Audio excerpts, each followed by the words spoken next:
மகத்துவர். ஹalleluya. அற்புதமானவரே ஹalleluya. ஓட மகத்துவரியாதரா. ஹalleluya. ஹalleluya. அதிகாரமியா கருதியாதரா. இந்த காலைகளிலே அப்பா உம்முடைய பிரசன்னம் கடந்து வரட்டும். அன்றைய நாளை முழுவதுமாய் அப்பா உம்முடைய தெய்வீக பிரசன்னங்களை நிரப்பட்டும். ஹalleluya. எங்களை நிரப்பட்டும், எங்களை நிரப்பட்டும். ஹalleluya. அன்றைய ஆராதனை முதல்களிலிருந்து அப்பா உம்முடைய பிரசன்னங்களை நிரப்பட்டும், எங்களை நிரப்பட்டும். ஹalleluya. ஆமென். ஹalleluya. நன்றி நன்றி நன்றி ஆண்டவரே. உம்மை துதிக்கிறோம். ஹalleluya.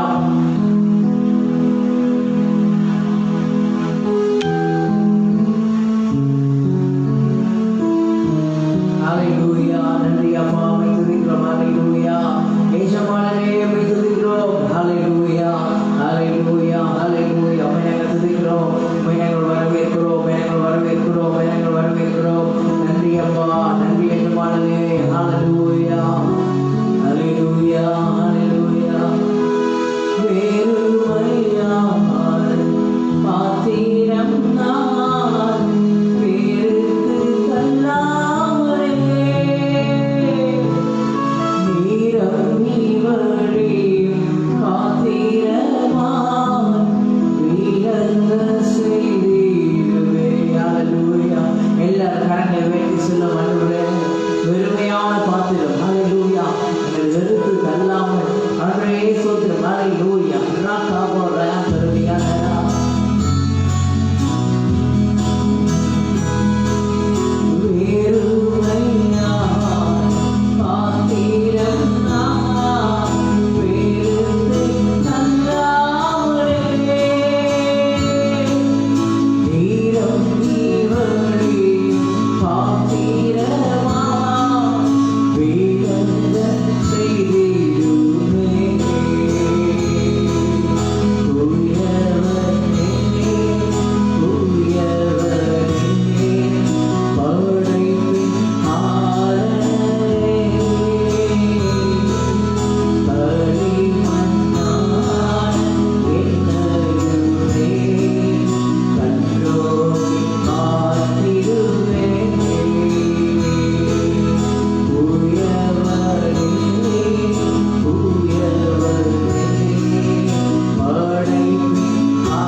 முழு பொறுப்பையும் உங்க ஆளுகைக்கு நாங்கள் எழுதுகிறோம். நீங்க ஆளுகை செய்ய இயேசுவின் நாமத்தில் பிதாவே.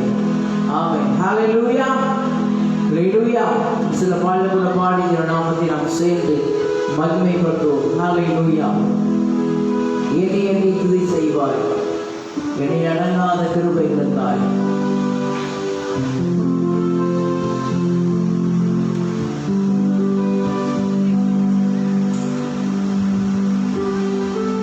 எத்தனையோ நன்மைகளை ஆண்டவர் வாழ்க்கையில் செய்திருக்காரு. ஹல்லேலூயா. ஆமென். ஹல்லேலூயா. ஹல்லேலூயா. இந்த கிருபைகளுக்காய் நன்றி சொல்லி பாடுவோமா?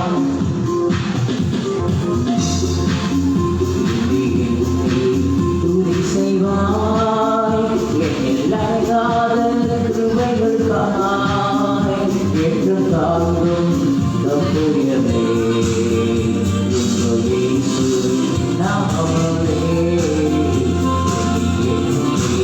துதி செய்வாய், என்னில் அடங்காத கிருபைகளுக்காய் என்றும் தாங்கும் தப்புயமே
Hallelujah.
சொல்லுவோம் எல்லாரும் ஹalleluya.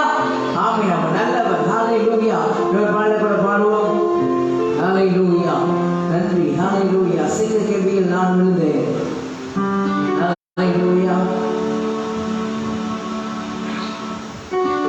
ஹalleluya. ஹalleluya. அவரோடு அமர்ந்திருந்தார். அவன் சுத்தரிக்க மக்கினில் நடந்து பணிசுரியா என்னை நினைத்தார். ஹalleluya. எல்லாரும் கண்ணை தட்டி பாடும் காலை வேளையிலே தேவன் நம்மோடு கூட இருக்கிறார். ஹalleluya.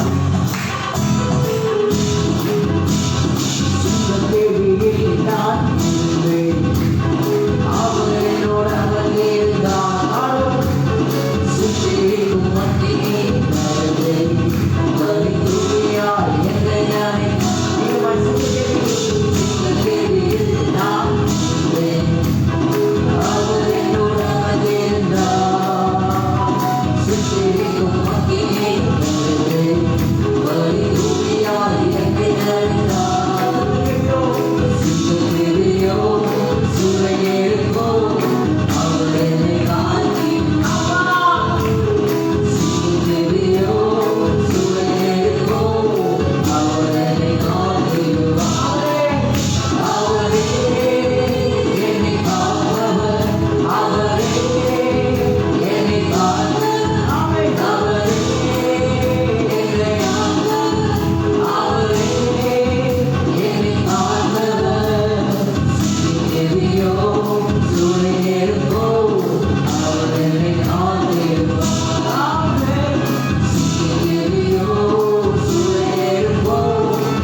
பரிசுத்த தெய்வம் நீரே.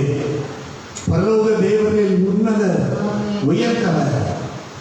அவரை மையப்படுத்துவோமா?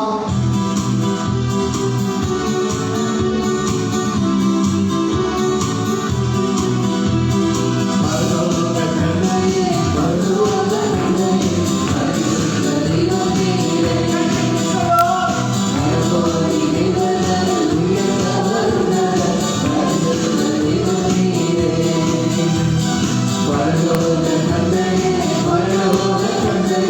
பரிசுத்த தெய்வம் நீரே.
அற்புதங்கள் நடக்கும்.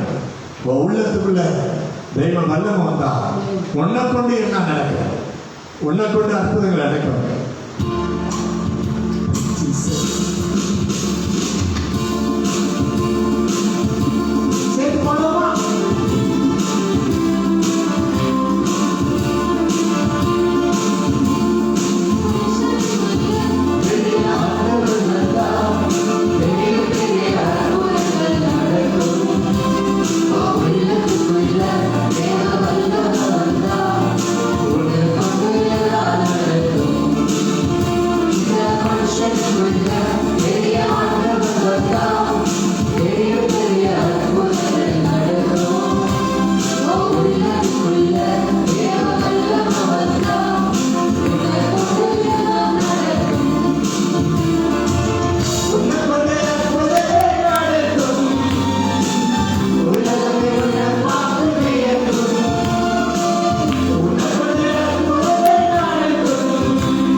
அதிசயமானவர் ஆண்டவரே, எல்லா மகிமைக்கும் பார்க்கிறேன், எல்லா இடத்துக்கும் பார்க்கிறேன். அசைவாரில் ஆண்டவரே என்று சொல்லி அவரை இருப்போமா?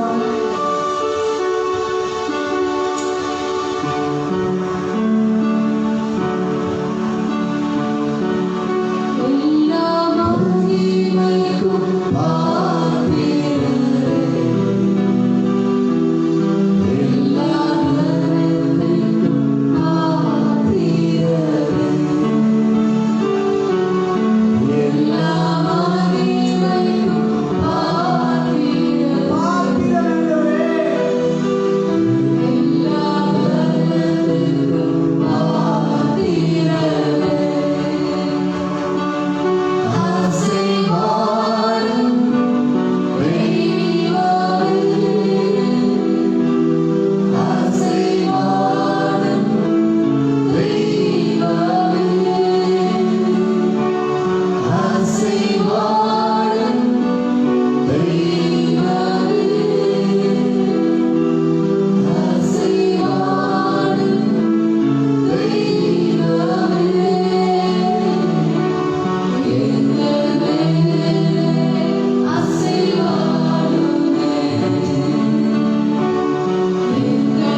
எஜமான நீரே, சர்வ சிருஷ்டியை காப்பவர் நீரே. எங்கள் இதயத்தில் உம்மை போற்றுகிறோம்.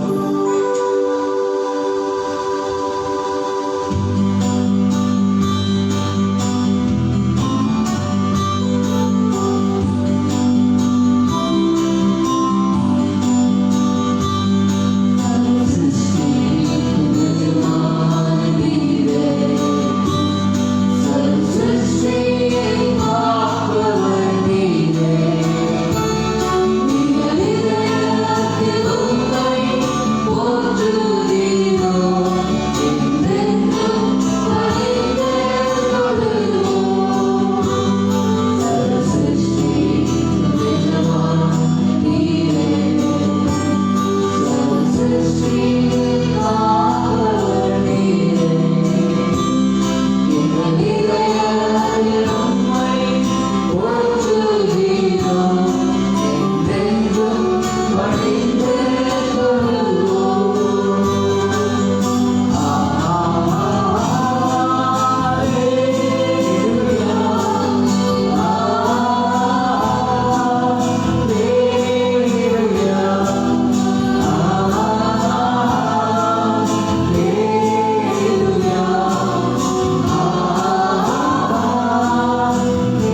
இந்த பிரசனத்தில் அப்படி மகிமையில அன்று நீர் எங்களை கைகூற பண்ணதுக்காக நன்றி செலுத்துகிறப்பா.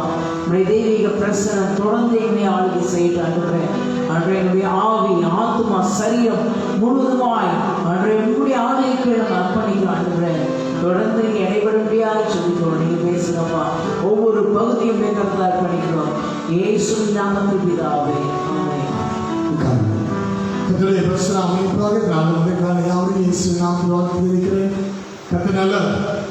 இந்த வாரம் தான் முதல் முறை சொல்லியார். இந்த வாரத்திலே பிறந்த நாள் மற்றும் திருமண நாள் காண்போம். தயவாக இருக்கிறேன் உங்களுக்காக செவிப்பதற்காக ஸ்தோத்திரம். நல்லதா வேறு யாரும் தயவாக கேட்கிறேன். இவர்களுக்காக என்னை நடையை சொல்லுங்கள். தேவிற்காக ஜோமனை சொல்லியிருக்காங்க. அல்லேலூயா. இன்றைக்கு ஐயா அவருடைய பிறந்த நாள். இன்னும் உங்களுடைய பிறந்த நாள் யாரும் மறந்துட்டீங்களா? ஸ்தோத்திரம். கர்த்தர் நல்லவர். ஜெபம் பண்ணுவோமா? அல்லேலூயா. கரங்களை வைத்து அருமையான பிராங்க்லின் மட்டுமாய் கர்த்தர் கிருபை தந்து இறக்கம் தந்தை மட்டுமாய் அல்லேலூயா. ஸ்தோத்திரம். அவரோடு கூட இருந்தபடி நான் நன்றி செலுத்துவோம். அல்லேலூயா. ஸ்தோத்திரம் ஆண்டவரே, ஸ்தோத்திரம் ஆண்டவரே, ஸ்தோத்திரம். அல்லேலூயா. சில பேர் ரிஸ்கான இடத்துல வேலை செய்கிறாங்க. கர்த்தர் தான் அவங்களுக்கு ஜெபம் பண்ணிட்டே இருந்தேன். இதுவரைக்கும் அருமையான பிள்ளைக்கு கர்த்தர் உதவி செய்தார். அல்லேலூயா. அல்லேலூயா. ஸ்தோத்திரம். ஸ்கேன் சென்டரில் நீங்கள் உங்களுடைய பிள்ளையை நீங்கள் பாதுகாத்து வச்சிருக்கீங்க. அதற்காக நன்றி.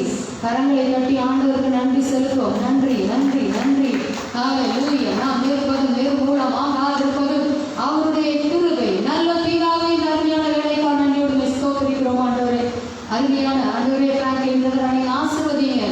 அல்லேலூயா. இதுவரைக்கும் அப்பா உங்களுடைய பிள்ளையோடு கூட இருந்தாண்டவரே, ஆவி, ஆத்மா, சரீரத்தில் பலன் தந்து அப்பா ஸ்தோத்திரம். நீ போகும் இடமெல்லாம் உன் தேவனாகிய கர்த்தர் உன்னோடு கூட வருகிறார் என்று சொல்லப்பட்டபடி உம்முடைய பிள்ளையோடு நீ கடந்து சென்றதற்காக நன்றி ஆண்டவரே.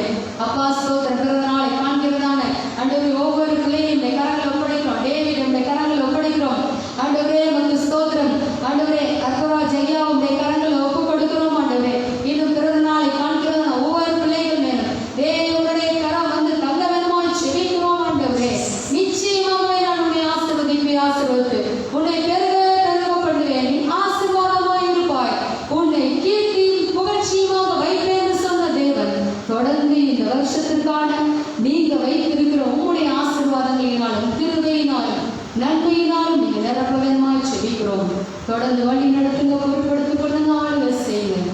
இயேசுவின் மூலம் ஜெபம் கேளும் எங்கள் ஜீவனுள்ள நல்ல பிதாவே, ஆமென். ஸ்தோத்திரம். கர்த்தருடைய நாமம் மகிமைப்படுவதாக. கான்ஃபரன்ஸ் கால் மூலமாக நமக்கு ஜெபம் நடைபெற்றுக் கொண்டிருக்கிறது. நம்ம இந்த நம்பரை நீங்க டயல் பண்ணி வாங்க. நேற்றைய தினத்துல கொஞ்சம் கட்டாய் வந்துச்சு. நான் கால் பண்ணிட்டு இருக்கும்போது ஏன் செல்லுக்கே திரும்ப நீங்கள் அடிச்சிங்கன்னா, ஏன் நம்பருக்கு அடிச்சிங்கன்னா அப்படியே எல்லா நம்பரும் அப்படியே என்ன செய்யும், ஸ்டக் ஆகிட்டு. அப்படின்னா மறுபடியும் வெளியில் போய் வெளில வந்து மறுபடியும் என்ட்ராகி தான் அதை தொடர வேண்டியதாக இருக்குது. அதுக்கு ஏற்பாடு பண்ணுறோம். அதனால் இந்த நம்பரில் கொஞ்சம் ஜெபம்னா கொஞ்சம் கஷ்டமான ஒன்று தான். அல்லேலூயா. எப்பவும் போராட்டமான ஜெபத்திற்கு அதிகமான பலன் உண்டு. பக்கத்தில் சொல்லுங்க. போராட்டமான ஜெபத்துக்கு ஜெபமே பண்ண முடியல. ஆனால் இவ்வளவு கஷ்டமா இருக்குன்னா ஜெபத்தை விட்டு ஓடிடக்கூடாது. அப்பதான் வேணுங்க உட்காந்து ஜெபம் பண்ணணும். அல்லேலூயா. அப்பதான் ஜெபம் பண்ணணும். அல்லேலூயா. என்னடா தாவே கிடைக்க மாட்டேங்குது, நம்பரே கிடைக்க மாட்டேங்குது, நானும் டயல் நம்பரை போடுறேன், ஃபோன் நம்பரை போடுறேன், கிடைக்க மாட்டேங்குதுன்னா அந்நிய பாஷை பேசிக்கிட்டே டயல் பண்ணிக்கிட்டே இருக்கணும். 3 தடவை 4 தடவை விட்டுறக்கூடாது. டயல் பண்ணிக்கிட்டே இருந்தால் கண்டிப்பாக கிடைக்கும். அல்லேலூயா. அதனால இதில் கொஞ்சம் நெட்வொர்க் ப்ராப்ளமாக வருது. அதுக்காக ஜெபம் பண்ணினால் கர்த்தர் காரியத்தை மாற்றுவார். அல்லேலூயா. பூமியும் அது நிறையும் கர்த்தருடைய. அதனால இந்த நெட்வொர்க் எல்லாம் ஆண்டுடைய கரத்தில் இருக்குது. தேவனுடைய பிள்ளைகள் கட்டளையிட்டால் அது நிற்கும். அல்லேலூயா. அது நடக்கும். இதற்காக நீங்கள் ஜெபித்துக் கொள்வார்கள். அன்பாக தினமும் அதிகாலை ஜெபம் 5 to 6 மணி வரைக்கும் நடைபெறுகிறது. தினமும் ஜெபம் நடைபெறுகிறது. கடவுளை ஏற்றி ஆண்டவர்கள் நன்றி செலுத்தலாமா? இது ஒரு பெரிய காரியம். அல்லேலூயா. எங்க போனாலும் ஜெபத்தை நடத்துவதற்கு கர்த்தர் உதவி செய்திருக்கிறார்.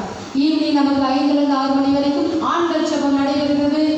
இரவு அனாயிண்டிங் பிரேயர், அபிஷேக ஜெபம் காலை 10 to 10:30 மணி வரைக்கும் நடைபெற்று கொண்டிருக்கிறது. இருக்கும் அநேகர் வந்து கலந்து கொள்றாங்க. எப்படியும் தினமும் ஜெபத்தில் ஜாயின் பண்றவங்க 50-60 பேர் கண்டிப்பாக 4 பேர் 3 பேருக்கு என்ன செய்கிறாங்க, போட்டு விடுறாங்க. நிறைய பேர் இதில் பயனடைந்து கொண்டிருக்கிறாங்க. நீங்கள் இதை கலந்து கொள்ளுமாறு அன்பாய் கேட்டுக்கொள்கிறோம். பெண்கள் ஜெபம் நமக்கு வியாழக்கிழமை தோறும் மாலை 7-8 மணி வரைக்கும் நம்ம கான்ஃபரன்ஸ் கால் மூலமாக நடைபெறுகிறது. அடுத்தது ஆன்லைனில் லைவ் ப்ரோக்ராமாக ஃப்ரைடே வெள்ளிக்கிழமை 10:30 11:30 மணி வரைக்கும் நமக்கு துதி ஆராதனை ஜெபம் நடைபெறுகிறது. சனிக்கிழமை நமக்கு காலை ஃபாஸ்டிங் ப்ரேயர், நமக்கு இரவு மாலை நமக்கு ஆயத்த ஜெபம் சுத்திகரிப்பு ஜெபம் 5-6 மணி வரைக்கும் நடைபெறுகிறது. இதில் நீங்கள் கலந்து கொள்வார்கள் அன்பாய் கேட்டுக்கொள்கிறோம். ஞாயிறு ஆராதனை முதல் ஆராதனை 7 மணிக்கும், 2வது ஆராதனை 9 மணிக்கும் நடைபெறுகிறது. 2வது ஆராதனை நமக்கு நேரலையாக லைவாக நம்ம போட்டுட்டு இருக்கிறோம். இதற்கு மற்றவர்களுக்கு சொல்லி இதை உற்சாகப்படுத்துமாறு உங்களை அன்பாய் கேட்டுக்கொள்கிறோம். கர்த்தருடைய நாமம் மகிமைப்படுவதாக. ஹல்லேலூயா. ஒரு பாடலை பாடும்பொழுது கர்த்தருக்கு என்று காணிக்கை சேகரிக்கப்படும். நமக்கு மிஷனரிகளுக்கான காணிக்கை சேகரித்து அனுப்ப சொல்லியிருக்கிறார்கள். நம்ம உங்களால் முடிந்த அளவு நீங்கள் கர்த்தருக்கு என்று கொடுப்போம். ஹல்லேலூயா. மிஷனரிகளை நாம் தாங்குவோம். ஹல்லேலூயா. நம்முடைய சபை மிஷனரி சபையாக செயல்பட வேண்டும். ஹல்லேலூயா. அதனால் நம்ம கொடுக்க தான் நமக்கு ஆசீர்வாதம். கொடுப்பது ஒரு இன்பமான ஒன்று. ஹல்லேலூயா. நீங்கள் கொடுக்குமாறு உங்களை அன்பாய்க்கு தவறில் மிஷனரி என்று நீங்கள் சொல்லிக் கொடுத்தீங்கன்னா நம்ம ஸ்தாபனத்துக்கு நம்ம அனுப்புவோம். நீங்கள் எப்போ இன்றைக்கு இல்லை, என்றைக்காவது என்னைக்குனாலும் நீங்கள் அடுத்த வாரம் வரும்பொழுதும் உங்களால் முடிந்த தொகையை நீங்கள் மிஷனரிக்கு என்று நீங்கள் எழுதி போடுவார் அன்பாய் கேட்டுக்கொள்கிறோம். உண்மை மறவேன் நான், என் இயேசையா உண்மை மறவேன் நான். ஆண்டவரை மறக்கவே முடியாதுங்க. என் தாழ்வினை என்னை நினைக்கிறேன்.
நாங்கள் அனுபவிக்கிறதுக்கு சகலவித நன்மையும் சம்பூர்ணமாய் கொடுக்கிற தேவன் நீங்கப்பா. உடைய பிள்ளைகள் சகலவித ஆசீர்வாதங்களினாலும் ஆசீர்வாதத்தை உயர்த்துகிறமாய் செபிக்கிறோம். உடைய வசனத்தின் மூலமாக நீர் எங்களோடு பேசுங்கப்பா. உடைய வசனத்துக்கு எங்களுடைய செவிகள் திறந்திருக்கட்டும் அப்பா. அப்பா ஸ்தோத்திரமானதை பார்த்து கொண்டிருக்கிற ஒவ்வொருவர் மேலும் தேவனுடைய பலத்த கரமுடைய வல்லமை இறங்கட்டும். உம்முடைய வசனத்துக்கு கீழ்ப்படுகிற இருதயத்தை என் தேவன் தரவிதமாய் செபிக்கிறோம் என்று உம்முடைய வசனத்துக்கு செவி கொடுக்க கூடாதபடிக்கு போராடுகிற எல்லா அந்தகார வல்லமை எதிர்த்து நிற்கிற கிரியை இயேசு கிறிஸ்துவின் நாமத்தினாலே நாங்கள் நிர்மூலமாக்கி செபிக்கிறோம். அப்பா உங்களுடைய ஊழியக்கார அக்னி ஜுவாலையாக எடுத்து பயன்படுத்துங்கப்பா. உம்முடைய வார்த்தைக்கு எங்களை நாங்கள் அர்ப்பணிக்கிறோம். இயேசுவின் மூலம் ஜெபம் கேளு எங்கள் ஜீவனுள்ள நல்ல பிதாவே. ஆமென். கர்த்தருடைய பரிசுத்தம் மகிமைப்படுவதாக. ஹல்லேலூயா. சந்தோஷமா இருக்கீங்களா? இது நல்லது.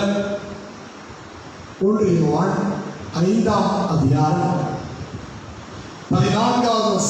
1 யோவான் 5ஆம் அதிகாரம் 14வது வசனம்.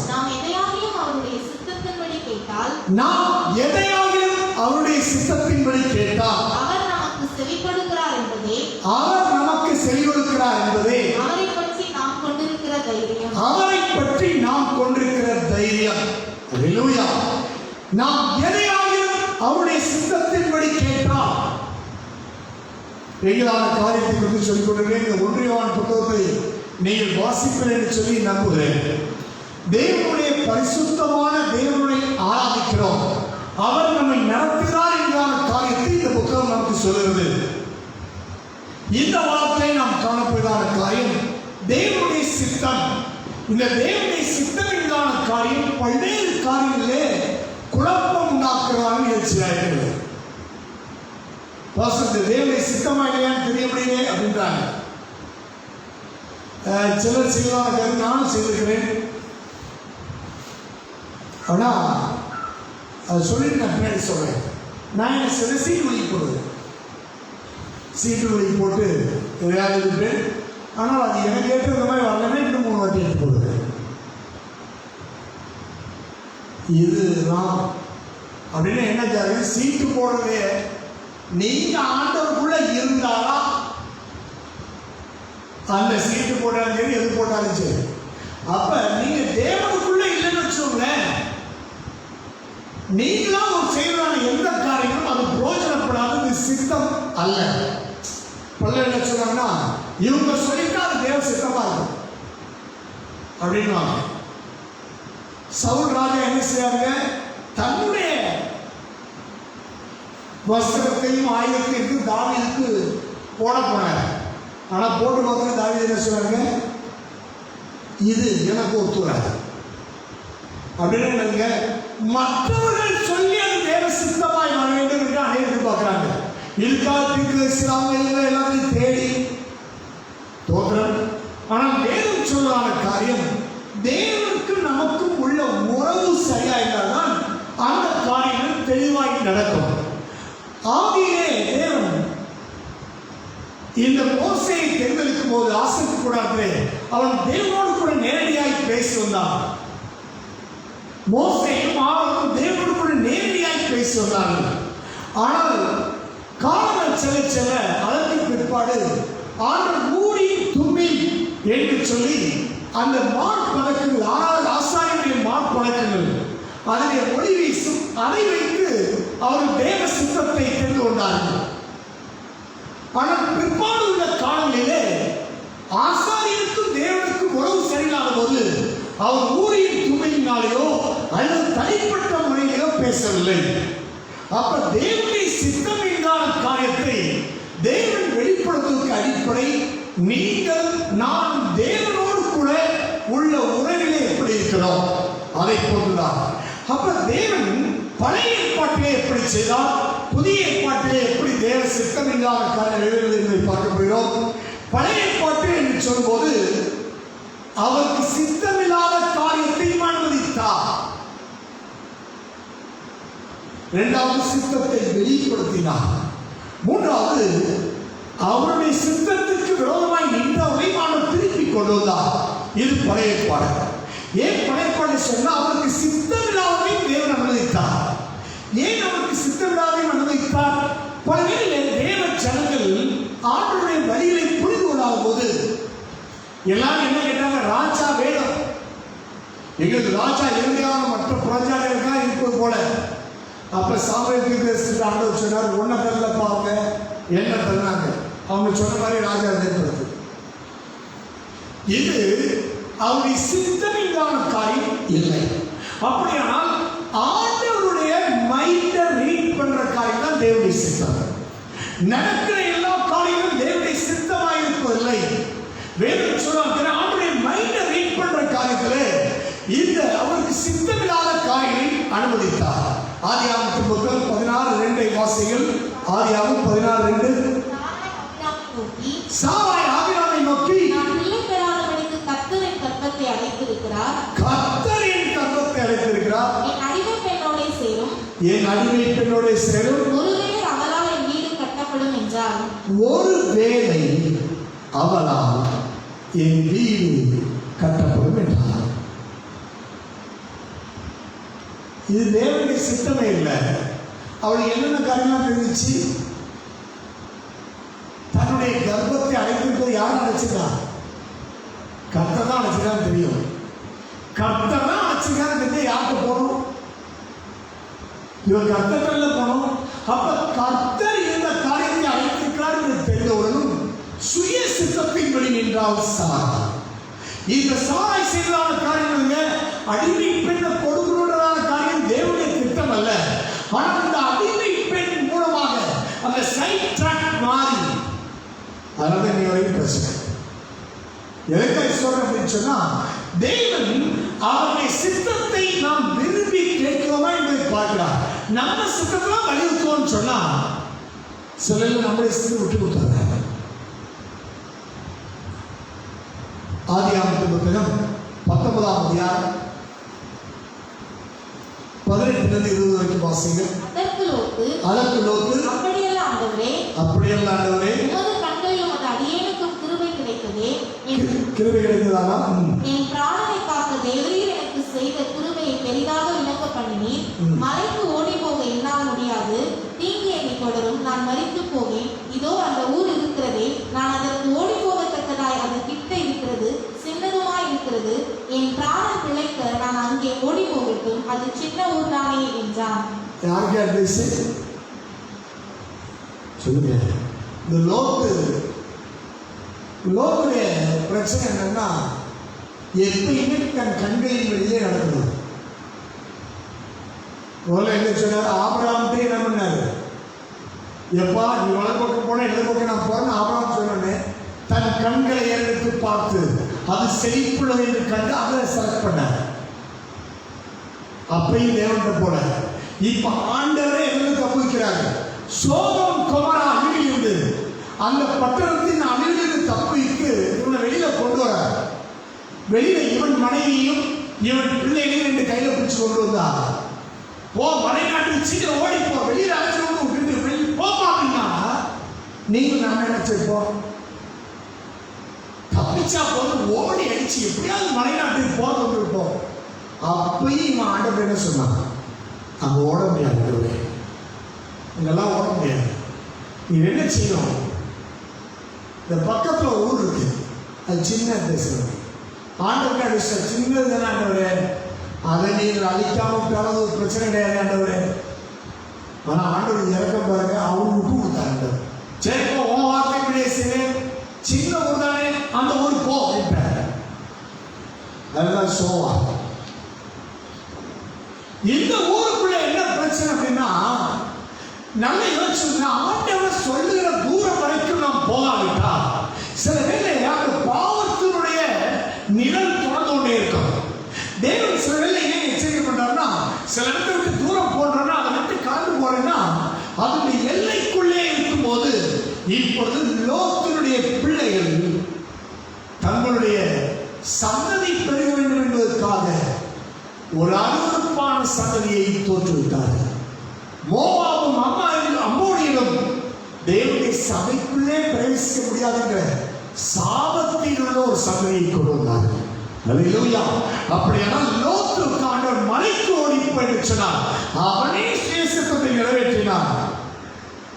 அதனால் அந்த நினைவு 2 நாளாகமத்தின் புத்தகம் 32ஆம் அதிகாரம் 2 நாளாகமத்தின் புத்தகம்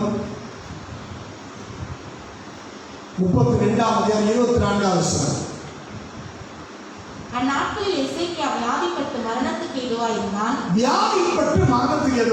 அவன் கர்த்தரை நோக்கி ஜெபம் பண்ணும்போது அவர் அவனுக்கு வாக்குத்தத்தம் பண்ணி அவனுக்கு ஒரு அற்புதத்தை கட்டளையிட்டார். எசேக்கியா தனக்கு செய்யப்பட்ட உபகாரம் சொல்றாங்க. இங்கே காரியம் இந்த எசேக்கியா ராஜாவுக்கு தேவன் செய்த காரியம் என்ன? எசேக்கியா ராஜாவுக்கு செய்தார் ஆண்டவர்? இந்த எசேக்கியா ராஜாவுக்கு சொல்லிட்டார் ஆண்டவர், தீர்க்கதரிசி அனுப்பி, ஏசாயா தீர்க்கதரிசி அனுப்பி, உன் வீட்டுக்காரர்களெல்லாம் ஒழுங்குபடுத்தும், நீ மரித்து போயிரு சொல்லுவேன். உடனே என்னன்னா, ஆண்டவரே நாம் எப்படி உண்மை உண்மையாக சோறு போற மாதிரி திரும்பிட்டு அதுதான் ஆண்டவர் செஞ்சிருந்தா எதையும் ஒரு நன்மை இருக்குன்னு சொல்லி அவன் யோசிக்கல. இவன் என்ன கருத்து சோறு போடுமா திரும்பி அழுதான். அழுதோன்னு ஆண்டவர் போன திருக்கேசை திரும்பி அனுப்பி ஒரு 15 வருஷத்தை கூட்டி கொடுப்பேன்னு சொல்லி கூட்டி கொடுத்தாரு. ஏன் 15 வருஷத்தை கூட்டி கொடுத்தது என்ன ஆச்சு அப்படின்னா, அதே 2 நாளாகமத்தின் புத்தகம் 33ஆம் அதிகாரம் 1-2 ஆகிய சொல்லி பாருங்க. 1வது சொல்லி பாருங்க. மனாசே ராஜாவாகிற போது 12 வயதாயிருந்து 55 வருஷம் எருசலேமில் அரசாண்டான்.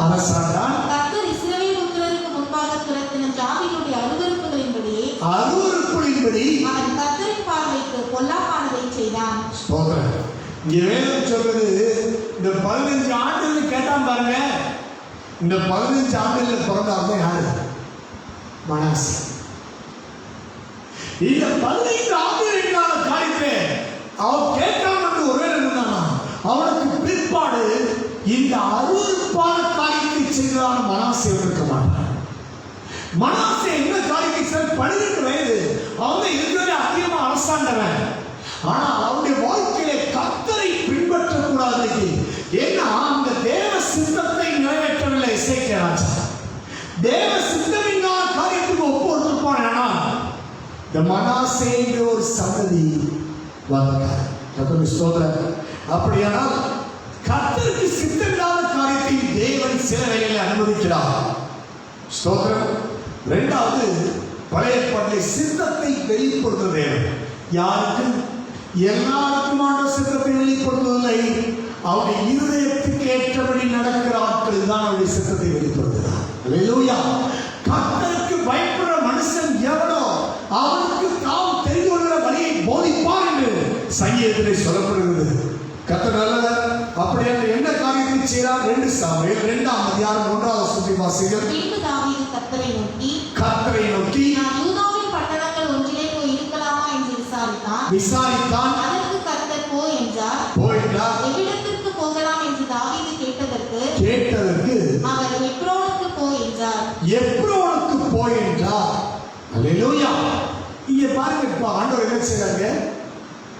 தான் இருதயத்துக்கு ஏற்றவனா இந்த தாவீது ஆரம்ப நாட்கள்ல பிரச்சனை வரும்போது என்ன பண்ணிட்டான்? உடனே பெலிஸ்தருடைய ராஜாவிடத்துக்கு தன் தகப்பனின் தாயை அழைத்து கொண்டு எல்லாரையும் அழைச்சிட்டு போயிட்டான். செட்டில் எல்லாம் சொல்லி. ஆனால் இப்பொழுதோ தன் வாழ்க்கையை ஆசிர்வதிக்கப்பட்ட போது தன்னுடைய ஆசீர்வாதங்கள் ஒவ்வொன்றுக்கும் காரணம் கர்த்தர் என்பதை உணர்ந்தான். இப்ப கர்த்தரை கேட்டான், ஆண்டவரே நான் என்ன செய்யலாமா? ஆண்டவரே நான் எங்க போய் குடியிருக்கிறோம்? எப்போ இருக்கின்றதான காரியத்தாலும் சொன்ன அங்க போலாமா ஆண்டவரே? ஏன்? ஆண்டவர் சொன்ன இடத்திலே இருந்தால் சுற்றி உள்ள ஆட்களை ஆண்டவர் மாற்ற வல்லவர். அல்லேலூயா. உங்களை ஒரு இடத்துல தேவன் வைப்பார் சொன்னா அந்த இடத்தை உங்கள் நிமித்தமாய் தேவன் ஆசீர்வதிக்கிற தேவன். அப்ப தேவன்கிட்ட கேட்டதான காரியம் ஏங்க சொல்றது சொன்னா, இவன் போனான் அந்த எப்ரோன் பின்னாடி பல்வேறு யுத்தங்களை சந்தித்தலாம். ஆனா தாவீது இருந்த வரைக்கும் அது தாவீதுடைய கோட்டையாக இருந்தது. ஒவ்வொரு காரியத்தையும் ஆண்டவருக்கு கேட்டு செய்யலாம். ஆண்டவரை கேட்டு செய்த போது அவனை சுற்றியுள்ள இடங்களில் சமாளித்து எப்பயுமே கர்த்தர் நம்ம ஒரு இடத்துல நடத்துவார்னா சண்டை போடுறவங்க கூட நம்மளை பார்த்தா சமாளிக்கலாம், இல்லைன்னா அவங்களுமா கர்த்தர் சொல்ற இடத்துல இருந்தோம்னா ஒன்று அவனை பேசாம வைக்கிறார், இல்லைன்னா என்ன பண்ணிடுவாரு? அவனை அனுப்பி விட்டுருவாரு. நம்ம வேதத்தை அதிகமாக வாசிக்கணும். ஆண்டவர் சொல்றார், ஈசாக்கை பார்த்து எரித்துக்கு போகாத நீங்க சொல்லி அவன் அங்கே இருந்தான். தேவன் அவனுக்கு 100 மடங்கு ஆசீர்வதித்தார். ஆனா சுற்றி உள்ள இடங்களை கூட அவர் சொன்ன இடத்துல இருந்தார். அவர் உண்மையை ஆசீர்வதிக்கிற தேவன். 2வது என்ன காரியத்தை சித்தத்தை வெளிப்படுத்துகிறார்? 2 சாமுவேல் 5ஆம் அதிகாரம் 19வது வசனத்தை வாசிங்கள். பெலிஸ்தருக்கு விரோதமாய் போகலாமா? அவர்களை என் கையில் ஒப்பு கொடுப்பீரா? கர்த்தரிடத்தில் விசாரித்த போது அல்லேலூயா. இங்கே ஒரு யுத்தம் வருகிறது. ஆரம்ப நாட்களில் ஒரு வாலிபனா இருந்த போது ஒரு கோலியாத்தை விடுவதற்கு தேவனுக்கு கேட்டே போல, ஆண்டவருக்கு கேட்டே போல. ஆனால் இப்பொழுதோ அவன் இருந்த இடத்திலிருந்து இப்ப கேட்கிறான், ஆண்டவரே நான் யுத்தத்துக்கு போலாமா? ஆண்டவர் யுத்தத்துக்கு போ, நான் ஒப்பு கொடுப்பேன். அப்படின்னா ஆரம்ப நாட்களுடைய அனுபவம் தெரியாமல் எதை வேண்டுமானாலும் செய்யறதான காரியத்தை தேவன் அனுமதிக்கிறார். தேவனுக்குள்ள வர வர அவருக்கு பிரியமான அவர் என்ன எதிர்பார்க்கிறார்? இந்த காரியத்தை பார்க்க தேவன் விரும்புகிறார். நமக்கு என்ன எல்லாமே தலையில மாறுது. ஆரம்ப நாட்கள்ல தேவ சமூகத்தை விசாரிச்சாலும் பிச்சைலாம் ஆனா கொஞ்சம் வளர்ந்ததுக்கு அப்புறமேட்டு இப்ப நம்ம சித்தி இதுதான் ஆண்டோடைய சித்தம். ஹலோ, தாவீது செய்ததான காரியம் யுத்தம் பண்ணுவதற்கு அது மாத்திரம் அதே 5ஆம் அதிகாரம் 2 சாமுவேல் 5ஆம் அதிகாரம் 23-24 வாசிங்கள். தாவீது கர்த்தரிடத்தில் விசாரித்ததற்கு அவர்கள் நேராய் போகாமல் அவர்களுக்கு பின்னாக சுற்றி முசுக்கட்டை செடிகளுக்கு எதிரே இருந்த அவர்கள் மேல் பாய்ந்து முசுக்கட்டை செடிகளின் நுனிகளிலே செல்லுகிற இறைச்சலை கேட்கும் போது சீக்கிரமா எழும்பிப்போ, அப்பொழுது பெலிஸ்தரின் பாளையத்தை முறியடிக்க கர்த்தர் உனக்கு முன்பாக புறப்பட்டிருப்பார் என்றார். அல்லேலூயா. கர்த்தரே சார்ந்தார். அதான் சொல்றேன், அவனுக்கு ஏற்கனவே யுத்தம் என்றான காரியம் வரும்போது கூட ஆண்டவரை தான் யுத்தத்துக்கு போலாமா, அதுக்கடுத்து அவங்க யுத்தம் வரும்போது ஆண்டவரை விசாரிக்கும் போது சொல்லி இப்ப நேரா போதப்பா சுத்தி போறது மாத்திரம் இல்ல, அந்த முசுக்கட்டை செடியில ஒரு சவுண்ட் கேட்கும். அந்த சவுண்டை பார்த்துட்டே அந்த சவுண்ட் ஆரம்பிச்சோன்னே நீ இப்போ புறப்பட்டு போ, உனக்காக தேவன் புறப்பட்டிருப்பார். அல்லேலூயா. எப்படிப்பட்ட திட்டமான வழிநடத்தல் பாருங்க. அப்ப ஆண்டவர் எதிர்பார்க்கலான காரியம் என்ன காரியங்க? நீங்க இருதயத்துக்கு கேட்கவா இருக்கலாம், ரட்சிக்கப்படலாம், ஞானஸ்நானம் பண்ணலாம், பரிசுத்தமாக்கப்படலாம். ஆனா கர்த்தரோடு கூட நடக்க இப்ப என்ன காரியம்? தாம் தெரிந்து கொள்கிற வழியும் யுத்தத்துக்கு கூட அவர்தான் சொன்னான், யுத்தத்துக்கு என் கணனை பார்த்து வைக்கிறார். சிலர் ரதங்களை குறித்தும் குதிரையை குறித்தும் மேன்மை பாராட்டார்கள். அதெல்லாம் சேர்ந்தல, எனக்கு கர்த்தர்லாம் சேர்த்துகிறார். என் விசுவாசத்தை அவன் விடவில்லை. 2 சாமுவேல் 7ஆம் அதிகாரம் 12-13 வசனம் வாசிங்க. போது நான் உனக்கு பின்பு கர்த்தபிறப்பாகிய உன் சந்ததியை எழும்ப பண்ணி அவன் ராஜ்யத்தை நிலைப்படுத்துவேன். அவன் என் நாமத்திற்கு என்று ஒரு ஆலயத்தை கட்டுவான். அவன் ராஜ்யபாரத்தின் சிங்காசனத்தை என்றைக்கும் நிலைக்க பண்ணுவேன். கர்த்தருடைய நாமம் மகிமையாக.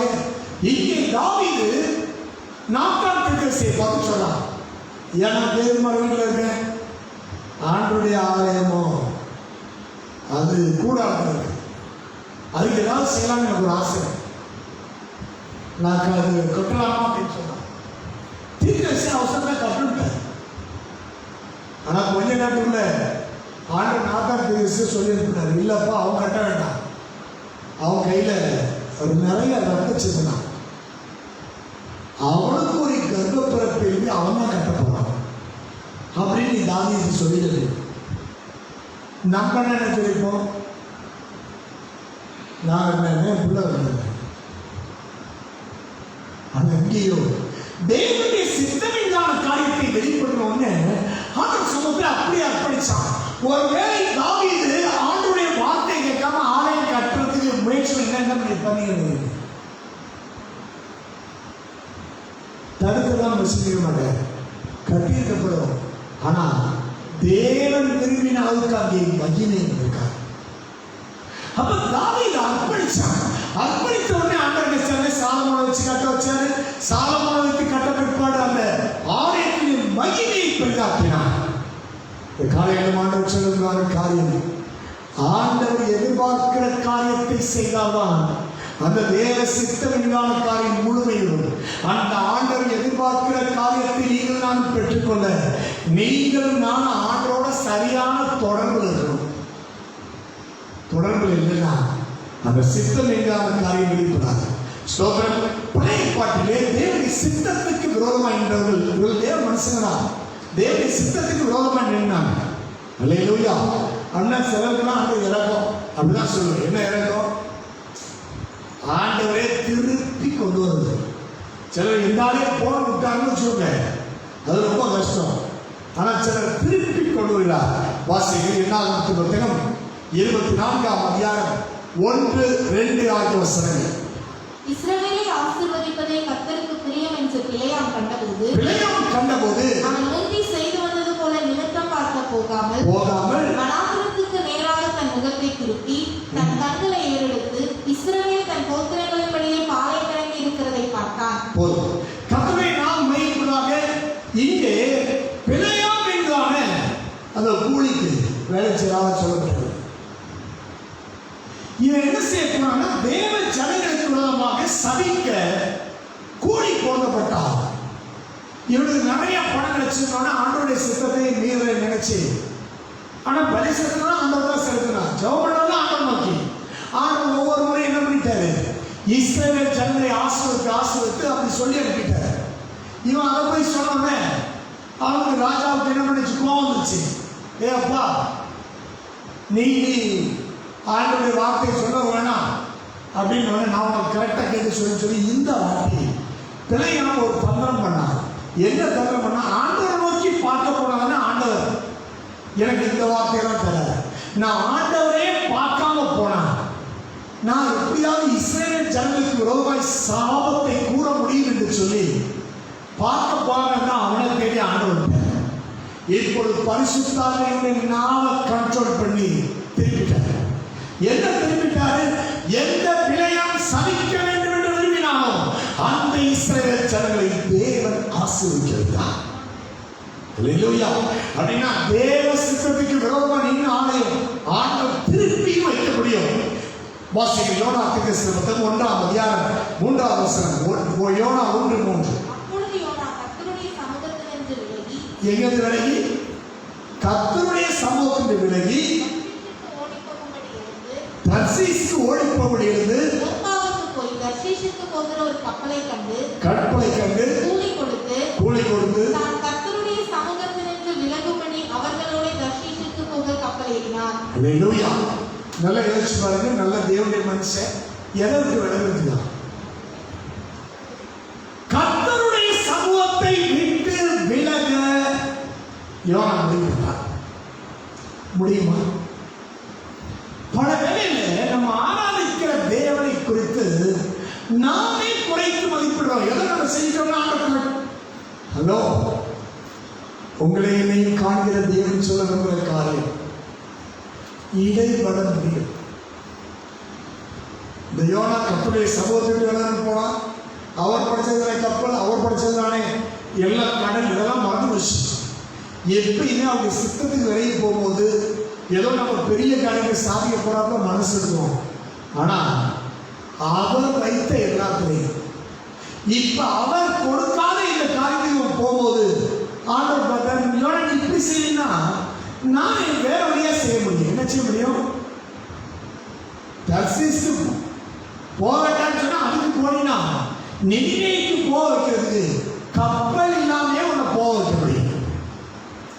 நினிவேக்கு போக வைக்க உன்னை ஒரு நாள்லயே அங்க என்ன செய்ய முடியும்? பயன்படுத்த முடியும். ஆண்டவர் சொன்ன வார்த்தையிலே முழுமையா சொல்லல. யோனா சொல்லுங்க, என்ன பார்த்து பின்னாடி படிச்சு பாருங்க. இன்னும் 40 நாள் உண்டு, நினிவே கவிழ்க்கப்பட்டு போ, அவ்வளவுதான் சொன்னான். ஜனங்களே, நீங்க செய்த பாவம் தேவ சமூகத்தை எட்டிடுச்சு, பாவத்திலிருந்து மனம் திரும்புங்க, ஆண்டவர்களை அழிக்காம காப்பார். ஒருவேளை அப்படின்னு சொல்லி அவன் பிரசங்க நினைப்பானல. 40 நாள் உண்டு, நினிவே கழிக்கப்பட்டு போகும் இந்த செய்தி அவனுக்கு சொன்ன. அதை கேட்டவனே ஆண்டவர் என்ன பண்ணார்? அறமுறையா சொன்ன வார்த்தையை கேட்டோம், அற்புதமான ஜனங்களை திரும்பப்படுகிறார். அப்படின்னா தேவனுடைய சித்தத்துக்கு விரோதமாக அவருக்கு நிலை திருப்ப முடியும். இன்னொரு காரியம் சொல்லுவது சிறை இருப்பின் ஜனங்கள். எரேமியாவின் புத்தகம் 42ஆம் அதிகாரம் 20-21 குறித்து வைத்து வாசிக்க வேண்டாம். 20ஆம் வசனம் மட்டும் வாசிக்க. எரேமியா 42ஆம் அதிகாரம் 20-21 குறித்து கொள்ளுங்கள். ஆத்துமாக்களுக்கு விரோதமாய் உங்களை மோசம் போக்கினீர்கள். நீங்கள் எங்கள் தேவனாகிய கர்த்தரை நோக்கி எங்களுக்காக விண்ணப்பம் பண்ணி எங்கள் தேவனாகிய கர்த்தர் சொல்வதையெல்லாம் எங்களுக்கு அறிவிக்க வேண்டும். அதன்படியே செய்வோம் என்று நீங்கள் சொல்லி என்னை உங்கள் தேவனாகிய கர்த்தரிடத்துக்கு அனுப்பினீர்கள். அனுப்பினீர்கள். நான் நாளில் அதை உங்களுக்கு அறிவித்தேன். ஆனாலும் உங்கள் தேவனாகிய கர்த்தரின் சத்தத்துக்கும் அவர் என்னை கொண்டு உங்களுக்கு சொல்லி அனுப்பின எந்த காரியத்திற்கும் செவிப்படாமல் போனீர்கள். அல்லேலூயா. இங்கே தேவனுடைய சித்தத்துக்கு எதிர்த்து நின்ற இஸ்ரவேல் ஜனங்கள் தொடர்ந்தே பாவசனால ஆண்டவர் நம்முடைய தேசத்தை அழித்து போய்விட்டார். கடைசியாக இருந்தது தெற்கு ராஜ்யம் யூதா. இந்த யூதா கோத்திரமும் பாவம் செய்யும்போது ஆண்டவர் நேர்காப்பேச்சர் அனுப்பினார் பாபிலோன். இந்த பாபிலோன் வந்து முற்றுகையிட்டு நிறைய பேர் வச்சு போயிடுச்சு. சிதேக்கியா அவன் எல்லாம் யோயாக்கி எல்லாத்தையும் ஆண்டவர் சிறையில் போட்டார். மிச்சம் கொஞ்ச பேர் ஏழை இருந்தாங்க, தப்பிச்சவங்க அப்படின்னாங்க. இந்த ஜனங்கள்லாம் கொஞ்சம் விட்டு வச்சிருந்து அவங்களுக்கு தலைவனாக ஒருவரை ஏற்படுத்தினார்கள். இந்த தலைவனாக ஒருவரை ஏற்படுத்தி அந்த தலைவன் கீழாக எரேமியா இருந்தார். அப்படி இருந்து ஒரு நேரத்தில் என்ன ஆயிடுச்சுன்னா, இஸ்மவேல் என்பவன் அவன் என்ன பண்ணிட்டான் அப்படின்னு சொன்னா, அந்த தலைவனை கொன்று போட்டான். அவன் கொன்று போட்டது மாத்திரமல்ல, அந்த ஜனங்கள் கொண்டு போட்டா ஆனா அவெல்லாம் திரும்பி வந்துட்டாங்க. இப்ப தலைவன் இல்லாத ஜனங்கள். இந்த தலைவன் ஏற்கனவே கல்தியை வைத்து போன தலைவனை யார் கொண்டுட்டா, இன்னொருத்தர் கொண்டுட்டான்.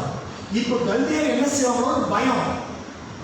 இந்த பயத்துல தீர்க்கதரிசியாகி எரேமியாவுக்கு விசாரிக்கிறார்கள். எரேமியா ஜெபித்து சொல்றான், என்ன காரியம் சொல்றா, நீ எங்கேயும் போகாத, இந்த இஸ்ரேல் தேசத்திலே தரித்து.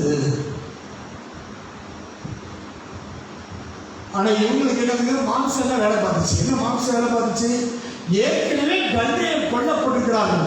அதனால கல்தையை வந்து நம்ம அழித்து விடாது, நம்ம எகிப்துக்கு போனா செழிப்பா இருப்போம் என்று சொல்லி எகிப்துக்கு போக திரும்பினார்கள். நீ பொய் சொல்றப்பா, உன்னை வாரத்துலாம் ஏறி விட்டான், அது எனக்கு தெரியும் அப்படின்னு சொல்லி. அப்ப எரேமியா சொல்றான், ஐயா கர்த்தருடைய வார்த்தையை கேளுங்கன்னு சொல்றீங்க, கர்த்தருடைய வார்த்தையை உங்களுக்கு சொன்னேன், ஆனால் அதன்படி நடக்க உங்களுக்கு மனதிலே. கர்த்தருடைய ஸ்தோத்திரம். தேவனுடைய சித்தத்துக்கு விரோதமாக அவர்கள் சென்றார்கள். எகிப்திலே அவர்கள் ஆசீர்வாதமா இல்லை, எகிப்திலே அழிக்கப்பட்டார்கள். கர்த்தருடைய ஸ்தோத்திரம். கர்த்தருடைய நாமம் உயர்த்துவதாக. இந்த புதிய ஏற்பாட்டிலே நமக்கு தேவன் அப்படி செய்வதில்லை. அல்லேலூயா. புதிய ஏற்பாட்டிலே தேவன் நமக்கு நேரடியாக தரிசனமாகி அப்படி ரொம்ப அப்ப தேவன் புதிய ஏற்பாட்டிலே தேவ சித்தத்தை எப்படி வெளிப்படுத்துகிறார்? ரோமர் 12ஆம் அதிகாரம் 1-2 ஆகிய வசனங்களை வாசியுங்கள். அப்படி இருக்க சகோதரரே, நீங்கள் உங்கள் சரீரங்களை பரிசுத்தமும் தேவனுக்கு பிரியமுமான ஜீவ பலியாக ஒப்புக் கொடுக்க வேண்டும் என்று தேவனுடைய இரக்கங்களை முன்னிட்டு உங்களை வேண்டிக் கொள்கிறேன். இதுவே நீங்கள் செய்யத்தக்க புத்தியுள்ள ஆராதனை. நீங்கள் இந்த பிரபஞ்சத்திற்கு ஒத்த வேஷம் தெரியாமல் தேவனுடைய நன்மையும் பிரியமும் பரிபூர்ணமான சித்தம் இன்னதென்று பகுத்தறியத்தக்கதாக உங்கள் மனம் புதிதாகிறதினாலே மறுரூபமாகும். அவங்க நிபந்தனையோடு உள்ளதான காரியத்தை தான் தேவ சித்தத்துக்கு நம்ம ஆண்டு வெளிப்படுகிறார். என்ன நிபந்தனை தராது? உங்களுடைய மாம்சம் பலிபீடத்தில் படைக்கப்படணும், பரிசுத்தமா இருக்கணும். அந்த பரிசுத்தமான ஆராதனை செய்யலானால் தேவன் உங்களுக்கு என்ன கருதிச்சாங்க? தேவனுடைய நன்மை பரிபூர்ணமான சித்தம் என்னவென்று பகுத்தறியத்தக்கதான ஒரு காரியத்தை தெரியாது. அல்லேலூயா. அப்படின்னா மறுரூபமாக்கிற இதயத்தை தந்து அதிலே தேவனுடைய வார்த்தை எது, மனுஷனுடைய வார்த்தை எது, சுய காரியங்கள் எது என்று சொல்லி நம்ம தான் சூஸ் பண்ணணும். அல்லேலூயா. எப்படி சூஸ் பண்ணுறாங்க? நீங்கள் நானும் சரியான முறையிலே பரிசுத்தம் தேவனுக்கு பிரியது எல்லாம் இருந்துச்சுன்னா அதை பகுத்தறியத்தக்கதான காரியத்தை செய்யறாங்க. ஒரு முறை ஒரு சாலமோன் ராஜா இடத்துல ஒருவர் வந்தானா அவருடைய ஞானத்தை சோதிக்கும்படியாக, இது பைபிள் இல்லை, இது சொல்லப்படுற கதை. அவர்கிட்ட சொல்ல, ராஜாவே சில மலர்களை எடுத்து ராஜாவே இதில் எது ஒரிஜினல் என்று சொல்லி பார்த்து சொல்லிட்டாங்க. சாலமோன் ராஜாவை ஞானத்தை செக் பண்ணுவது. சாலமோன் ராஜா கொஞ்ச நேரம் பார்த்துட்டு 2 வகையான மலர்களையும் அந்த ஜன்னல் பகுதியில் வை, என்று சொன்னால் ஜன்னல் பகுதியில் வச்சாச்சு. ஒரு கொஞ்ச நேரத்துக்குள்ள உண்மையான பூக்கள்லே தேனீக்கள் வந்து என்ன பண்ணுச்சு, அது உள்ள வர ஆரம்பிச்சு. ராஜா சொல்லிட்டாரு, இதுதான் உண்மையானது. அப்ப அதுக்குரிய ஞானம் அப்படின்னா தேவன் சொன்னான காரியம் கர்த்தருடைய சித்தம் போலவே தெரியல காரியத்தை இந்த உலகத்திலே பிசாசு வைக்கும் போது எது கர்த்தருடைய சித்தம் என்பதற்கு அந்த வேகத்தை தேவன் தருகிறார். பிலிப்பியர் 2ஆம் அதிகாரம் 12-13 ஆகிய வசனங்களை வாசிங்கள். பிரியமானவர்களே,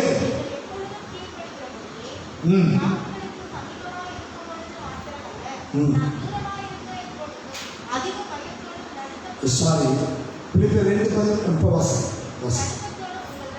ரட்சிப்பு நிறைவேற பிரயாசப்படுங்கள், தேவனே தம்முடைய தயவுள்ள சித்தத்தின்படி விருப்பத்தையும் செய்கையும் உங்களிலே உண்டாக்குறார்கள். எப்படிங்க? தயவுள்ள சித்தத்தின்படி. ஏன் தயவுள்ள சித்தத்தின்படி இங்கே சொல்லப்படுகிறது? ரட்சிப்பு நிறைவேற பிரயாசப்படமா அப்படின்னா தேவனுடைய காரியங்கள் எல்லாம் சேர்ந்து நீங்க பிரயாசப்படுறீங்களோ, அடுத்தது தேவன் அந்த தேவ சித்தத்தை நிறைவேற்றக்கூடிய விருப்பத்தையும் செய்தியும் உங்களிலே வைப்பதாக சொல்கிறார். அல்லேலூயா. அப்ப தேவன் எதிர்பார்க்கிறான காரியம் எங்க? ரட்சிப்பு நிறைவேற பிரயாசப்படு. அப்ப ரட்சிப்பு நிறைவேற பிரயாசப்பட காரியங்க ஜபத்தை ஒழுங்கா தெரிஞ்சு ஒன்னு ஆராய்ச்சி பாரு. நீ தேவனோடு கூட உள்ள ஐக்கியத்தில் உண்மையாக்க சரி பாரு. சில நம்ம இருக்கிற மாதிரியே காப்பான். நம்ம ஒழுங்கா இருந்தா ஆண்டவர் விருப்பத்தையும் செய்ய நம்மை உருவாக்குவார்களாக. கர்த்தருடைய நாமம் மையப்படுவதாக. கர்த்தர் நல்லவர். கொலோசியர் 1ஆம் அதிகாரம் 9ஆம் வசனத்தை பாருங்க. கொலோசியர் 1:9. இதனிமித்தம் நாங்கள் அதை கேட்ட நாள் முதல் உங்களுக்காக இடைவிடாமல் ஜெபம் பண்ணுகிறோம். இடைவிடாமல் ஜெபம் பண்ணுகிறோம். நீங்கள் எல்லா ஞானத்தோடும் ஆவிக்குரிய விவேகத்தோடும் இங்க என்ன கருத்து? ஆவிக்குரிய வேகத்தோடும் அவருடைய சித்தத்தை அறிகிற அறிவினாலே நிரப்பப்படவும். அவருடைய சித்தத்தை அறிகிற அறிவினாலே நிரப்பப்படும். சரி, எப்படி நிரப்பப்படணும்? அவருடைய சித்தத்தை அறிகிற அறிவினால் நிரப்பப்படணுமா? ஒரு ஞானியிடத்தில் போய் ஒருவர் தான் கற்றுக்கொள்ள வந்திருப்பான்னு சொன்னார். உடனே ஞானி சொன்ன, சரி வாப்பா அப்படின்னு சொல்லிட்டு அவர் முன்னாடி ஒரு கோப்பையை வச்சாரு. டீயை ஊற்றிட்டே இருந்தார். டீ நிரம்பி ஞானி நிரம்பி வழியுது, முதல்ல வேஸ்டா போயிடுது. உடனே ஞானி சொன்னாங்க, இதே போல உனக்குள்ளே எல்லா காரியமும் நிரம்பி இருந்துச்சுன்னா இது நிரப்ப முடியாது. இது நிரப்பணும் அப்படின்னு சொன்னா உன்னிலே காலியாக இருக்கணும். அப்படின்னா நம்மளே சில காரியத்தை வச்சு தேவ சித்தத்தை முடிவு பண்ணலாம் விட்டுட்டு தேவ சமூகம் முட்டி போட்டு நீங்க என்ன சொல்றீங்க ஆண்டவரே அப்படின்னு முற்றிலும் அர்ப்பணித்தான் இந்த ஆவிக்குரிய வேகத்தோடு கூட அவருடைய சித்தத்தை அறிகிற அறிவினால் நிரப்பப்படுற காரியத்தை தேவைப்படுகிறார். கர்த்தருக்கு ஸ்தோத்திரம். புதிய ஏற்பாட்டிலே எப்படி தேவ சித்தம் அறிகிறது? கொலோசியர் 4ஆம் அதிகாரம் 12ஆம் வசனத்தை வாசிங்கள். கொலோசியர் 4:12. எப்பாப்பிராவும் உங்களுக்கு வாழ்த்துதல் சொல்கிறான். உங்களை சேர்ந்தவன் கிறிஸ்துவின் ஊழியக்காரனாகிய இவன் நீங்கள் தேவனுக்கு சித்தமானவைகள் எல்லாவற்றிலும் தேறினவர்களாயும் பூரண நிச்சயமுள்ளவர்களாயும் நிலைநிற்க வேண்டும் என்று தன் ஜெபங்களில் உங்களுக்காக எப்பொழுதும் போராடுகிறார். அல்லேலூயா. அப்படியான இன்னொரு எப்பாப்பிரா போன்ற உங்களுக்கு சேர பிரேயர் பார்ட்னர்ஸ் இல்லாம சில நம்மளே ஜெயிப்போம். ஆனா நமக்கு தோணுகிற காரியம்லாம் தேவ சித்தமா தெரியும். அப்ப நம்ம கூட ஒரு பிரேயர் பார்ட்னர்ஸ் சொல்லி இணைந்து சேர்ந்து ஜெபிக்காச்சுன்னா எப்பாப்பிரா எதுக்காக சொல்லணும்னா தேவ சித்தத்தில் நிலைநிற்கணும், பேரணும் அப்படின்ற காரியத்தையாக சொல்லணும். அப்ப நம்ம கூட இருக்கிற குழியினர் எப்பாப்பிராக்கள் போன்ற ஜெப குழியினர் தேவை. கர்த்தருக்கு ஸ்தோத்திரம். நிறைவாக நான் சொல்கிறேன், தேவனுடைய சித்தம் நிறைவேற. ஏன் தேவனுடைய சித்தம் நிறைவேறன்னு சொல்லிட்டோம்னா தேவனுடைய சித்தத்துக்கு எதிராகவும் பிசாசு கிரீஸ் ஆதி முதலே நினைச்சான். அவன் தேவ திட்டத்துக்கு எல்லாத்தையும் விரோதமா செய்யறான். அப்ப தேவ சித்தம் நிறைவேற என்னென்ன காரியம் இருக்கணும்? லூக்கா சுவிசேஷம் 11:2 வாசிங்கள். லூக்கா 11:2. அதற்கு அவர் நீங்கள் ஜெபம் பண்ணும்போது பரமண்டலங்களில் இருக்கிற எங்கள் பிதாவே, உம்முடைய நாமம் பரிசுத்தப்படுவதாக, உம்முடைய ராஜ்யம் வருவதாக, உம்முடைய சித்தம் பரமண்டலே செய்யப்படுவது போல பூமியிலேயும் செய்யப்படுவதாக. அல்லேலூயா. நம்ம ஆசி ஜெபம் சொல்லி ஒதுக்கி வச்சிட்டோம். ஆனா இந்த ஜெபத்துடைய கண்டென்ட் என்னென்ன புரிந்துகொள்ளவில்லை. தேவன் ஜெபிக்க சொல்லும்போது சீசனுக்கு என் சித்தம் நிறைவேறினா அதுக்கு ஒரு ஜெபம் தேவை. அப்ப எப்படிப்பட்ட சித்தம்? உங்களுடைய சித்தம் பரமண்டலிலே செய்யப்படாதவே பூலோகத்தில் செய்யப்படணும்னா அதுக்கு இங்க ஜெபத்தும் உங்களுக்கு தேவை. அல்லேலூயா. கர்த்தர் எதிர்பார்க்கிறார் காரியம் 1 தெசலோனிக்கே 4ஆம் அதிகாரம் 3-4 வசன வாசிகள். 1 தெசலோனிக்கே 4ஆம் அதிகாரம் 3-4 வசனங்கள். நீங்கள் பரிசுத்தமுள்ளவர்களாக வேண்டும் என்பதே தேவனுடைய சித்தமாயிருக்கிறது. அந்தபடி நீங்கள் தேசியமாக்கத்தாருக்கு விலகி இருந்து. அல்லேலூயா. வேறு என்ன காரியம் சொல்ல? பரிசுத்தமுள்ளவராக வேண்டும் என்பது தேவ சித்தம். நீ பரிசுத்தமாகணும்னா கண்ட அளவை சார். நமக்கு எல்லாம் தேவை. எல்லாரையும் அதுக்கு வெறுத்துடக்கூடாது.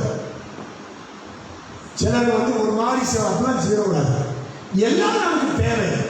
உறவுகள் அல்லது நெருக்கமான யார் இருக்கணும்னா தேவனை அறிந்த பிள்ளைகள் தான் இருக்கணும். தேவனை அறியாத ஆட்களோடு கூட இருப்பீங்கன்னா நம்முடைய பரிசுத்தம் கேள்விக்குரியதாக கேலிக்குரியதாக மாறிவிடும்.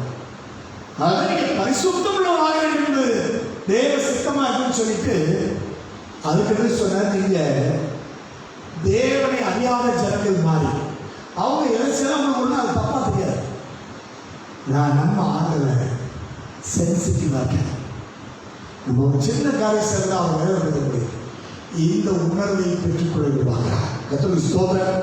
எபிரேயர் புத்தகம் 10ஆம் அதிகாரம் 36ஆம் வசனம். நீங்கள் தேவனுடைய சித்தத்தின்படி செய்து பெரும்படிக்கு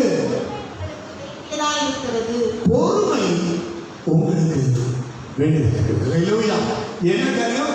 வாக்குறுதிகள் பண்ணா தேவ சித்தத்தின்படி செய்தா சித்தம் கழிச்சு எல்லாமே செஞ்சு ஸ்தோத்திரம் பண்ணி நடத்துது.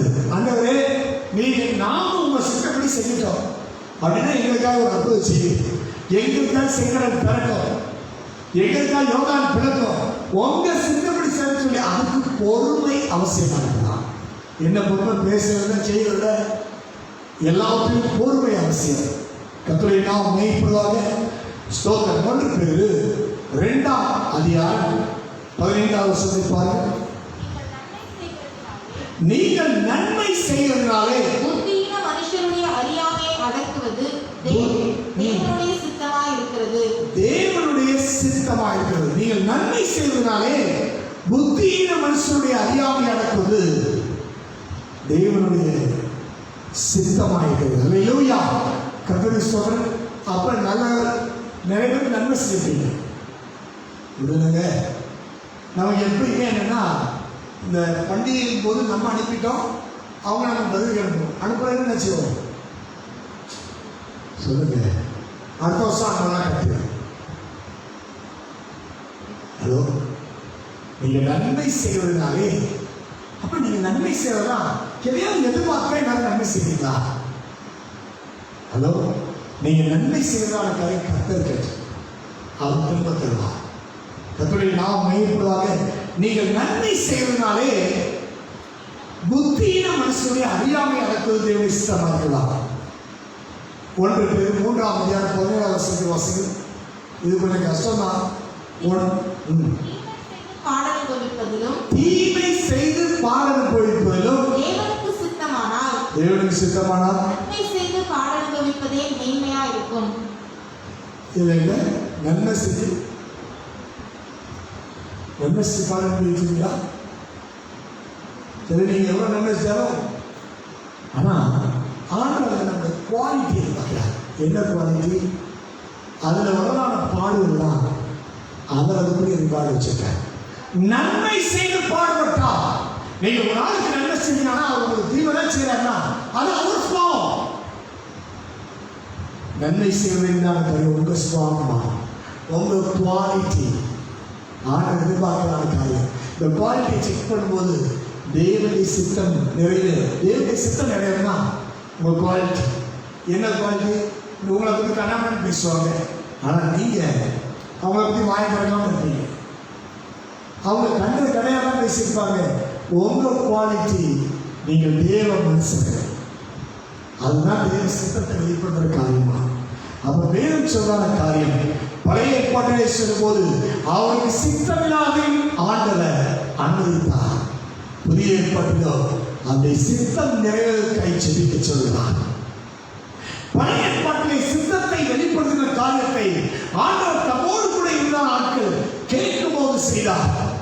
புதிய ஏற்பாட்டிலோ அவருடைய வசனத்தின் மூலமாக நமக்கு பகுத்தறிவு இதயத்தை தந்து அவருடைய கற்பனையை நாம் நிறைவேற்றும் போது நம்முடைய உள்ளத்தை அவர் சமாதானத்தை தந்து நிறைவேற்றுவது. இந்த தேவனுடைய சித்தத்தை செய்யணும்னா நம்ம வாழ்க்கையில அவருடைய சித்தம் எது என்று வேண்டும். அவருடைய சித்தம் நிறைவேறுவதாக. அப்ப தேவ சமூகம் உமக்கு சித்தமானதான் நடக்கணும். எல்லா காரியம் எனக்கு பிடிச்சிருக்கு, நான் உங்க சித்தனால இது எனக்கு வேண்டாம் அப்படி நீங்கள் வாஞ்சிக்க வேண்டாம். நம்முடைய தயவுள்ள சித்தத்தை நமக்கு காண்பிக்கிற உண்மையில தேவனவர் ஜோமரமா. ஆண்டவருடைய முகத்தை நோக்கி பார்ப்போம். நல்ல பிதாவே, ஜீவனுள்ள தேவனே, பரலோகத்தின் எஜமானரே, என்னை கணவனை நான் கணவனை என்று சொன்னீங்களே, உம்முடைய சித்தம் என்கிற காரியத்தின் மையத்திலே உம்முடைய பிள்ளைகளாக நாங்கள் நிலைநிற்க எங்களோடு கூட இடைபடுகிறாங்க. தேவ சித்தம் ஒன்றை நிறைவேற்றும் ஐயா. அந்த தேவ சித்தத்தை பெற்றுக் கொள்வதற்கு நாங்கள் உம்மோடு கூட உறவுள்ளவர்களாக, பலிபீடத்திலே அப்படித்தவர்களாக, பரிசுத்தமுள்ளவர்களாக, அன்றே ஆவிக்குரிய வேகம் உள்ளவர்களாக எங்களை மாற்றுவீராக. உடைய கரங்களை அர்ப்பணிக்கிறோம். வந்திருக்கிற ஒவ்வொருவருடைய பேசுவதற்காக ஸ்தோத்திரம். இந்த வார்த்தையை கேட்டுக்கொண்டிருக்கிற ஒவ்வொரு பேரும் தேவ பிரசன்னம் அவருடைய சித்தத்துக்கு நேராய் நடத்தி செல்வதாக. வியாதியாய் பலவீனமாய் கண்ணீரோடு கட்டுத்தோடு காய்ச்சிருக்கிறோம். இறக்கம் செய்வதாக. எங்கள் தேசத்தில் நம்முடைய கரம் நீட்டப்படுகிறது, எழுப்புவதாகட்டும். இயேசுவின் நாமத்தில் ஜெபிக்கிறோம் எங்கள் ஜீவனுள்ள நல்ல பிதாவே, ஆமென். நாத்துவாவே கர்த்தரை ஸ்தோத்திரி, உள்ளமே பரிசுத்த நாமத்தை ஸ்தோத்திரி. நாத்துவாவே கர்த்தரை ஸ்தோத்திரி, கர்த்தர் செய்த சகலவாரையும் மறவாதே, ஆமென். கர்த்தராகிய இயேசு கிறிஸ்துவின் கிருபை, பிதாவாகிய தேவனுடைய அன்பும் பரிசுத்த ஆவியானவருடைய அன்யோன்யமும் ஐக்கியமும் சந்தோஷமானதும் இன்றும் நம்மளோடு கூட இருப்பதாக, ஆமென். ஹல்லேலூயா. கர்த்தரை ஆசீர்வதிப்பாராக. ஸ்தோத்திரம்.